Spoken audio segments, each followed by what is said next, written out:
Bonjour, c'est Luc Paré. On se retrouve enfin pour une nouvelle capsule vidéo. Aujourd'hui, on va voir ensemble l'application Zoom.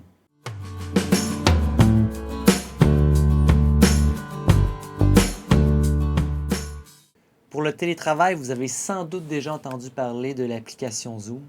C'est l'une des applications les plus populaires en ce moment sur le marché. Ça vous permet d'interagir virtuellement par vidéo, par audio avec votre famille, vos amis, vos collègues de travail. Zoom a carrément rendu le télétravail beaucoup plus humain en rapprochant les gens, même si tout se fait à distance. Rappelons-nous que tout récemment, des pirates informatiques avaient réussi à exploiter une faille dans l'application. En gros, ça leur permettait de récolter certaines données personnelles. Du côté de Zoom, on dit avoir réglé cette faille, bien qu'il y ait encore quand même quelques controverses par rapport aux problèmes de sécurité. C'est tout de même plus de 2 millions d'utilisateurs qui utilisent Zoom présentement. Dans un premier temps, il faut se diriger vers l'adresse suivante, zoom.us. Dans Zoom, on retrouve différents forfaits. Nous avons le forfait de base, pro, affaires et entreprise. Dans le cadre de notre vidéo, nous allons utiliser la version gratuite de Zoom. Dans le forfait de base, on peut accueillir jusqu'à concurrence de 100 participants.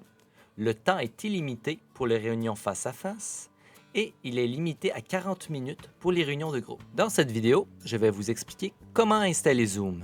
Si ce n'est pas déjà fait, vous devez tout d'abord vous créer un compte. On clique dans un premier temps sur l'icône « Inscrivez-vous », c'est gratuit. À des fins de vérification, on nous demande de confirmer notre date de naissance. Une fois que tout est confirmé, on appuie sur l'icône « Continuer ». Plusieurs options s'offrent à vous pour l'inscription. Vous avez le choix d'inscrire votre adresse électronique professionnelle ou personnelle, ou encore se connecter à l'aide d'une authentification unique SSO si vous êtes une entreprise, se connecter avec un compte Google ou encore avec Facebook. Dans cette vidéo, j'ai décidé de m'inscrire via adresse courriel. Une fois que tout ça est complété, vous allez recevoir un courriel de confirmation dans votre boîte de messagerie. Donc, je me retrouve dans ma boîte de messagerie. Comme vous pouvez le voir, j'ai reçu un courriel de la part de Zoom. J'ouvre donc le courriel. Je clique ensuite sur activation du compte afin de compléter mon inscription. Ensuite, on me demande si je m'inscris au nom d'un établissement scolaire. Je clique sur le bouton radio non et ensuite on clique sur le bouton continuer pour compléter notre inscription. On arrive enfin à la page où on peut inscrire notre prénom et nom de famille, mot de passe. Une fois que tout ça est complété, on clique sur « Continuer ». À ce stade, on a complété notre inscription. Sur cette page, on peut inviter nos amis et collègues à créer leur propre compte Zoom si ce n'est pas déjà fait. Dans mon cas, je vais sauter cette étape. Afin de mieux organiser nos réunions, on peut choisir d'installer l'extension Microsoft Outlook pour Zoom ou encore l'extension Chrome. À cette étape, on peut déjà démarrer notre réunion d'essai. Pour ce faire, on clique sur « Commencer la réunion maintenant ». Puisque Zoom n'est pas encore installé sur mon ordinateur, je clique sur le lien « Télécharger-le » et « Exécuter Zoom ». Une fois l'application téléchargée, on peut enfin installer Zoom sur notre ordinateur. L'installation se fait très rapidement. À des fins de sécurité, on nous demande si Zoom peut effectuer certaines modifications à notre appareil. Dans notre cas, on clique sur « Oui ». L'installation est maintenant complétée. Je vous suggère fortement de tester vos haut-parleurs ainsi que les microphones avant de vous joindre à la réunion. Je vais donc cliquer sur « Tester les haut-parleurs et le microphone » pour m'assurer que tout fonctionne bien. Si tout est en règle, vous allez entendre une sonnerie, ce qui signifie que vos haut-parleurs fonctionnent. Et voilà, ça fonctionne. Et maintenant, le microphone. Donc, si tout fonctionne, on appuie sur l'icône « Oui ». On clique ensuite sur « Rejoindre l'audio par ordinateur ». On clique ensuite une seconde fois « Rejoindre l'audio par ordinateur » et on va se retrouver enfin dans notre réunion. Pour l'instant, dans cette vidéo, on a vu comment installer et se créer un compte Zoom. Maintenant, on va regarder ensemble comment l'application fonctionne. Dans un premier temps, je vais réouvrir l'application Zoom. Comme vous pouvez le voir présentement, l'application est en anglais. Donc, ce que je vais faire, c'est que je vais changer la langue anglaise pour la langue française. Pour changer les paramètres linguistiques, je dois me diriger vers la barre des tâches, vers l'icône de l'application Zoom. En faisant un clic droit, vous avez Switch Languages et ensuite, on choisit la langue française. Donc, comme vous pouvez le voir, maintenant, l'application est maintenant en français. Deux choix s'offrent à vous lorsque vous ouvrez l'application Zoom. Soit on peut rejoindre une réunion ou on fait connexion. Lorsqu'on doit rejoindre une réunion, on doit saisir le numéro d'identification de la réunion ou personnel. Ensuite, on inscrit notre nom. Pour les prochaines réunions, on peut décider de sauvegarder notre nom. On peut également désactiver l'audio et la vidéo avant de rejoindre notre réunion. Une fois que tout est paramétré, on clique sur Rejoindre. Dans le cas présent, je clique sur Annuler pour revenir au menu précédent. Pour créer une nouvelle réunion, on doit absolument cliquer sur Connexion. C'est ici que je vais inscrire mon adresse électronique ainsi que mon mot de passe. Pour éviter d'avoir à réinscrire mon adresse électronique ainsi que mon mot de passe, je peux choisir l'option de ne jamais me déconnecter. Maintenant que tout est correctement rempli, j'appuie sur Connexion.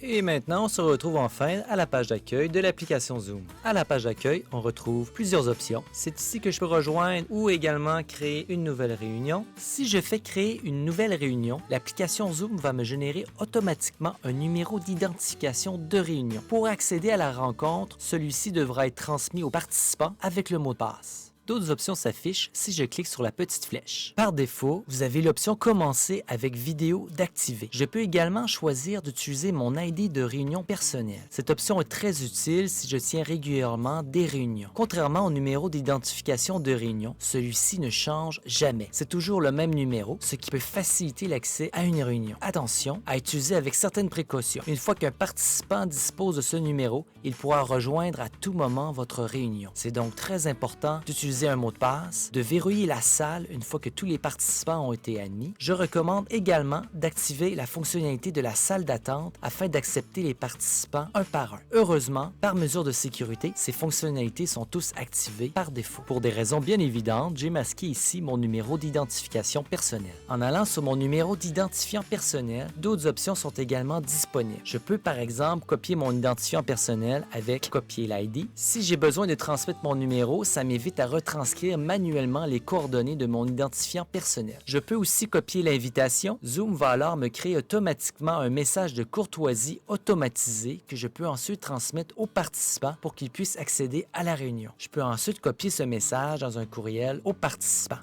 Dans l'option Paramètres, on a l'opportunité de modifier notre mot de passe, activer ou désactiver la vidéo pour l'animateur ainsi que pour les participants.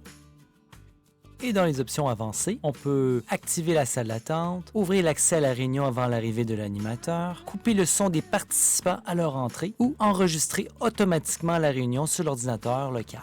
Quand tout est correctement configuré, on clique sur Enregistrer. De retour à la page d'accueil, l'icône Programmer permet de planifier une réunion. C'est ici qu'on peut inscrire soit le titre ou le sujet de notre réunion, la date et l'heure ainsi que la durée de notre rencontre, ainsi que de sa périodicité, ainsi que du fuseau horaire. Encore une fois, on peut décider de créer automatiquement un ID de réunion ou utiliser notre ID de réunion personnel. Modifier notre mot de passe, activer ou désactiver pour l'animateur ou le participant la vidéo, partager dans le calendrier Outlook ou Google Agenda ou dans un autre calendrier notre réunion. Et les options avancées, l'activation de la salle d'attente, l'accès à la réunion avant l'arrivée de l'animateur, couper le son des participants à leur entrée et enregistrer automatiquement la réunion sur l'ordinateur localement. Et une fois complété, on clique sur Programmer.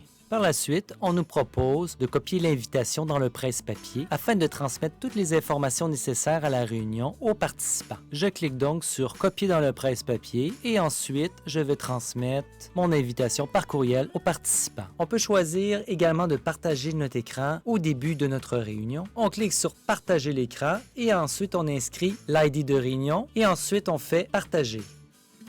Trois autres onglets sont également disponibles à l'accueil. Vous avez l'onglet Chat qui vous permet de communiquer par texto avec vos différents contacts. Vous avez ensuite l'onglet Réunion qui vous permet d'afficher l'ensemble des réunions que vous avez programmées dans votre calendrier. C'est dans Réunion que je peux modifier ou supprimer des réunions que j'ai programmées. Et ensuite, vous avez l'onglet Contact qui permet de répertorier l'ensemble de vos contacts dans Zoom, ce qui facilite par la suite la programmation de vos réunions. Pour ajouter un contact, il suffit simplement de cliquer sur l'icône plus et ensuite appuyer sur Ajouter contact. Pour ce faire, on vous demandera simplement de saisir une adresse email. Ensuite, on appuie sur Ajouter un contact et le tour est joué. Et maintenant, c'est le temps de partir notre visioconférence. De retour à l'accueil de l'application Zoom, je clique sur « Nouvelle réunion ». La fenêtre des paramètres audio s'affiche au démarrage de ma visioconférence. Je vais dans un premier temps activer la case à cocher « Rejoindre automatiquement l'audio par ordinateur en rejoignant une réunion ». De cette façon, Zoom va par la suite arrêter de m'afficher cette fenêtre pour mes futures visioconférences. Ensuite, je clique « Rejoindre l'audio par ordinateur ». Et on se retrouve maintenant dans la réunion. Comme vous pouvez le voir présentement, j'ai désactivé ma caméra vidéo. Au centre de l'écran, comme vous pouvez le voir, on retrouve des informations utiles afin d'accéder à la rencontre. Il y a notamment notre mot de passe, ainsi que le lien d'invitation que je peux envoyer à tout moment à d'autres participants. On retrouve au centre de l'écran également des accès rapides pour des paramètres qui sont fort utiles pour notre visioconférence. Nous retrouvons rejoindre l'audio qui nous permet d'activer notre son, partager l'écran et également inviter d'autres personnes. En cliquant sur l'icône « Inviter d'autres personnes », je peux lancer des invitations via mes contacts Zoom ou par courriel. Zoom me suggère également d'utiliser mon service de messagerie pour envoyer les invitations. Dans le coin inférieur gauche, on retrouve l'icône qui me permet d'activer ou désactiver le microphone. Je peux également avoir plus de paramètres avec la petite flèche afin de choisir mes différentes sources audio. Ensuite, on retrouve l'icône qui me permet d'activer ma caméra vidéo. Pour plus de paramètres, je clique sur la petite flèche. C'est ici que je peux par exemple choisir un arrière-plan virtuel. Je clique donc sur « Choisir un arrière-plan virtuel ». On se retrouve ensuite sur la page des différents paramètres de contrôle de l'application. Voyez comme c'est très facile de modifier l'arrière-plan. J'ai également l'opportunité de personnaliser moi-même mon arrière-plan et d'utiliser un écran vert pour un meilleur résultat. Une fois mon arrière-plan choisi, on appuie sur le petit X dans le coin supérieur droit de l'écran. On retrouve également l'icône « Sécurité ». C'est ici que je peux verrouiller la réunion et empêcher d'autres participants à entrer dans la salle. Je peux aussi activer ou désactiver la salle d'attente. La salle d'attente permet à l'animateur de choisir à quel moment un participant peut rejoindre la réunion. Si cette option est activée, les participants doivent attendre le consentement de l'animateur avant de pouvoir entrer. Je peux également autoriser les participants à partager leur écran, converser, se renommer eux-mêmes et réactiver eux-mêmes leur micro. Dans le coin supérieur gauche, il y a l'icône avec un i qui me permet également d'afficher en détail les informations nécessaires à la réunion. Maintenant que nous sommes dans la réunion, il faut attendre les participants. Maintenant, du point de vue des participants, pour rejoindre la visioconférence, il faut cliquer sur « Rejoindre une réunion » tel que mentionné précédemment dans la vidéo. Je vais donc saisir ici l'ID de réunion et je fais ensuite « Rejoindre ». Maintenant, il faut saisir le mot de passe et ensuite je clique sur « Rejoindre une réunion ». On se retrouve enfin dans la salle d'attente. On doit maintenant attendre que l'animateur nous invite à entrer dans la réunion. Du côté de l'animateur, on peut voir qu'il y a des participants qui sont entrés dans la salle d'attente. On clique simplement sur « Voir la salle d'attente ». À cet instant, on peut voir dans la marge de droite de l'écran la liste de tous les participants que l'on peut admettre dans la réunion. On peut cliquer sur « Admettre » ou sur « Supprimer » pour chacun des participants individuellement, ou on peut également admettre tout le monde grâce à l'option « Admettre tout ». Maintenant que tout le monde est admis, on peut enfin commencer notre visioconférence. Comme vous pouvez le voir, j'ai invité des membres de ma famille afin de pouvoir continuer la vidéo. Pour chacun des participants, je peux cliquer sur le micro ou sur la caméra pour désactiver à tout moment l'audio et la vidéo. L'icône « Converser » me permet de démarrer une conversation par texto avec les participants. Dans la marge de droite, le chat est maintenant activé.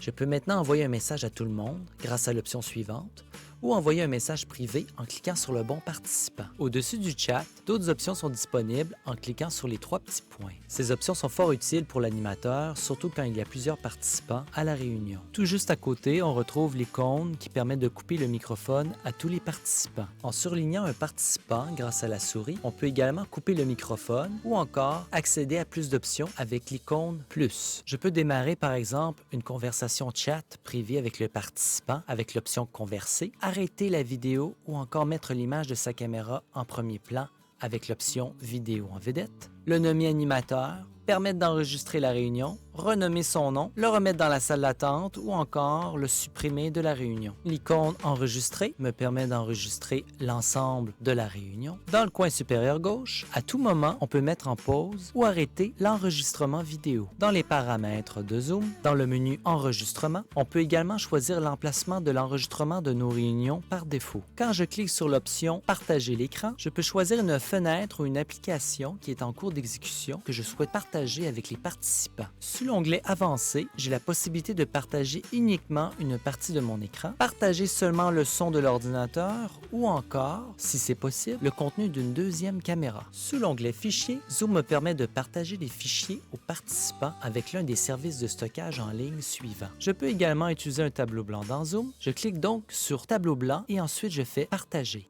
On peut faire ici à peu près n'importe quoi dans le tableau. On peut dessiner, écrire du texte, utiliser l'option projecteur afin de pointer certains éléments dans le tableau. C'est très facile, ergonomique et convivial au niveau de son utilisation. Je vous invite à tester les différentes options. Encore une fois, c'est très simple d'utilisation. Une dernière option fort intéressante, dès que j'ai terminé d'utiliser le tableau, j'ai toujours l'opportunité de sauvegarder son contenu avec l'option Enregistrer. Ensuite, dès que je veux arrêter de partager mon écran, j'ai seulement à cliquer sur Arrêter. Différents modes d'affichage sont également disponibles afin de mieux personnaliser la réunion. Par défaut, nous sommes dans l'affichage Galerie, mais je peux également choisir l'affichage Intervenant. Dès que j'ai terminé la réunion, je clique sur le bouton Fin. Je peux ensuite choisir de quitter la réunion ou mettre fin à la réunion à tous les participants.